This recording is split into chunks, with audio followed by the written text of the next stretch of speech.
Hi, folks. Welcome to Crisco's Corner. Hi, folks. Welcome back. Now, I'm going to show you some clips here of some reactions of the so-called presidential debate last night. I'm afraid to show any clips from the debate because CNN is being such SOBs that a lot of channels just won't cover it. They're afraid of copyright strikes and then dealing with them legally, and then YouTube will step in, and who knows what they're going to do. Now, I think even more importantly than the debate, because everybody's going to see it to death, is the fact that how the media reacted. We're going to have two reactions from the left, so to speak. In this case, the very far progressive left from the Young Turks. Now, I want to see how Cenk Uygur, this is what he says. And this is him. This isn't anything that's, bipartisan or partisan or any of that stuff. He finally tells it like it is. Let's listen. It's over. It's totally over. Joe Biden didn't pick up a single voter there. He lost millions of votes there. He looked ancient. He sounded ancient. Nobody was even listening to what he was saying, even when he was in the middle of losing his train of thought. And you're like, no! But even then, don't worry about it, because nobody heard him. He spoke at a whisper. He mumbled so much. Now, that's a very far left progressive. Last night after the debate, what he thought. It's pretty damning, actually. Let's listen on. Then we'll go to another network and then Fox in the end. Looked incredibly weak. Now, is he actually weak? No, he's old. There's nothing he can do about it. He's 81, and he looks honestly 101. Rather than him aggrandizing himself, I ran for president because the polls said I should, and we need somebody else besides Biden many months ago, and I was right, and blah, blah, blah, blah, blah. What's important is the beginning of that video. Now, let's check out another perspective, so to speak. Now, this is a short clip from Van Jones, ultra-left Democrat. He used to work for Biden. He used to work for him. And this is what Van Jones had to say. That was painful. I love Joe Biden. I work for Joe Biden. He didn't do well at all. He did not do well at all. And he looked...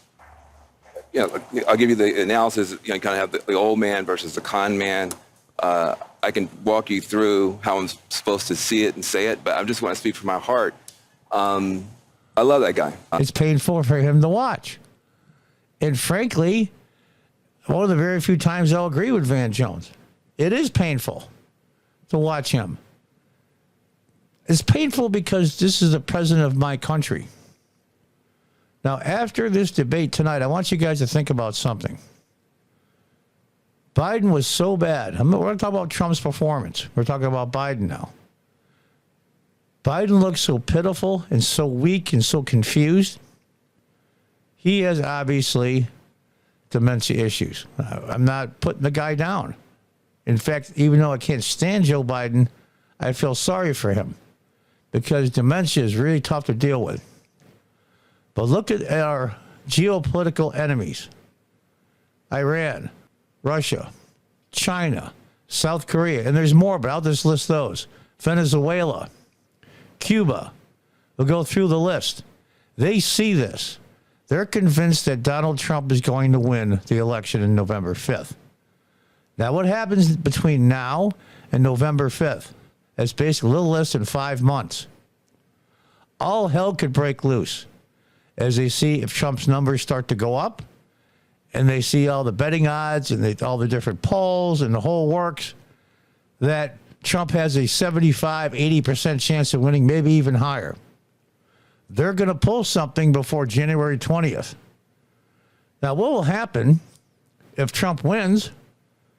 Okay, they got to all of November, all of December, and 20 days in January.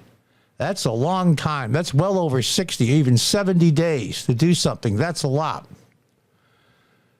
All hell could break loose. So you'll have a lame duck president who has dementia You'll have an incoming president that's not president yet. And you have to have the Biden people who will be leaving the White House. Who's going to be left to make the decisions? It's a dangerous time, a very dangerous time. Let's listen on. He's doing the best that he can, but he had a test to meet tonight to restore confidence of the country and of the base, and he failed to do that. And I think there's a lot of people who are going to want to see him consider taking a different course now. Even if Biden drops out of the race, those geopolitical enemies will still think just the same. In fact, even more, because sadly, or joyfully, depending how you look at it, the Democrats don't have anybody better that can beat Trump. And I'm a Trump supporter, and I say that. They don't have anyone. Kamala Harris will be a disaster. Now, also picture this. Say, God forbid, after the election, Donald Trump wins, something happens to Biden. Say he even passes away. Are the odds fairly high? No, but they're not zero. So you would have Kamala Harris sworn in as president of the United States for a month, maybe two in this case. What do you think our enemies are going to do? They're going to go all out. And don't think for a moment that they're not planning that now, just in case. Let's listen to the rest. We're still far from our convention, and there is time for this party to figure out a different way forward if he will allow us to do that. But that was not what we needed from Joe Biden, and it's personally painful for a lot of people. It's not just panic, it's pain for what we saw tonight. Now let's go last but not least, Fox News. Members of the media expressed shock and horror. That's interesting wordage. At President Biden's debate performance right out of the gate Thursday. Look, this debate was a total and complete disaster for Biden. He looked old. His answers trailed off repeatedly. He was hard to understand. He would stop in mid-sentence and move on to something else, says the former CNN commentator Chris Cillizza. He wrote, I never thought he would be this sad. Stunning. Truly. These are his words.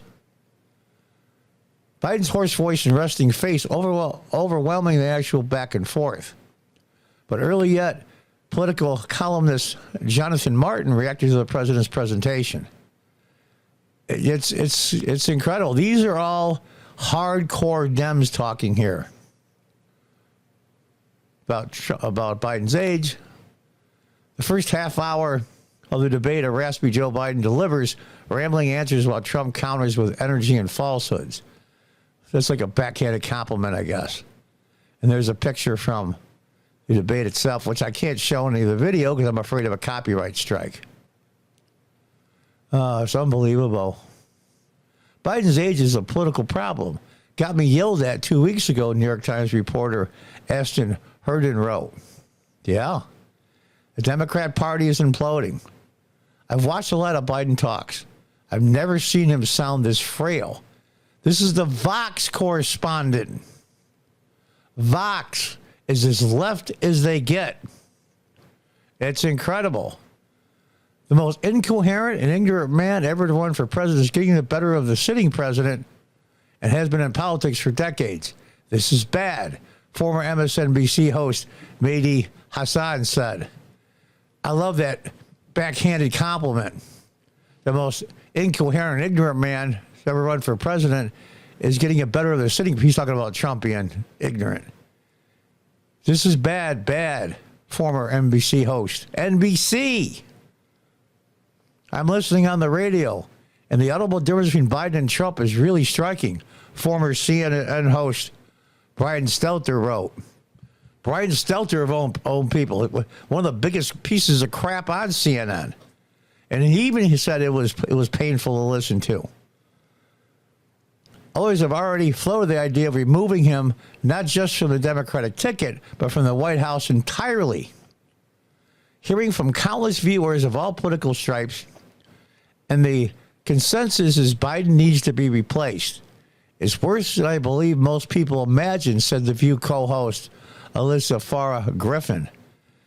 This is one of the ladies on The View. Granted, they're not big on the brains department, but nonetheless, here they are. They don't want just a new candidate. They want to remove from the White House. This is Cenk Uygur again, who we saw at the beginning of this video.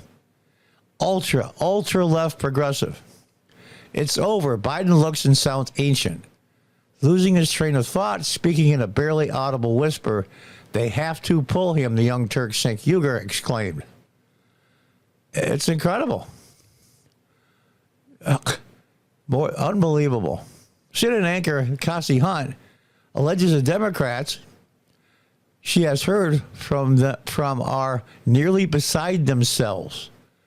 The voice, open mouth look, and visual contrast between Biden and former President Trump all have Democrats I'm talking to nearly beside themselves watching this debate. Now, this is the same Cassie Hunt, just was it 2 or 3 days ago, when interviewing a Trump spokesperson, when she mentioned about what's going on and tried to tell the truth, she was literally cut off and thrown off the air. This is the same Cassie Hunt, who's an ultra-progressive, ultra-Biden supporter. Trump's taking control of the momentum of this debate, despite lying and living in an alternative reality. Yeah, they always got to give Trump the shot as they go out. And Biden simply comes across as somewhat dazed punching bag, MSNBC political analyst Tim O'Brien said. I didn't want to have too many remarks from, we'll say, to the conservative side or the normal side, because I wanted you to get an indication how ridiculous now the Democrats think Biden is. Cook Political Report editor-in-chief Amy Walter offered a reminder that the reason Biden wanted the debate was to show a contrast with Trump and to make this a referendum on Trump. Instead, the only thing we're talking about is Biden's poor performance. They're beside themselves, absolutely beside themselves. It's sad. I'm glad, as a political person, as a person that's a supporter of Donald Trump, but I'm sad as an American citizen, one, that my president is so far gone mentally, but also the dangerous position now that my country, I was born and raised in. My grandparents came off the boat Italians, they say. My grandmother's side was from England and other parts of Europe, basically a century ago plus. I am the great-grandson of immigrants and grandson. And I'd never seen the country in danger more in my lifetime. I was born in 1956. I was old enough, I was alive during the Cuban Missile Crisis, which was a big deal. But as a little bit older, late teens, young adult, I've never seen the country in this much danger. And it includes 9/11. What Biden did last night, because of his ego, and Trump's got an ego too, I'm not throwing stones, because of his ego, to show that he could do the job. And he wasn't talking to the American people, Biden wasn't. He was talking to the DNC and the big shot Democrats. Look, see, I can do the job, unlike some whispers I hear. Well, obviously he can't. And this puts this country in a terrible, terrible, dangerous situation. A lot of the world is on fire or close to it. I don't mean literal fire. War is springing up all over the place. And it's going to get worse. China is slowly taking over huge swathes of the Pacific Ocean.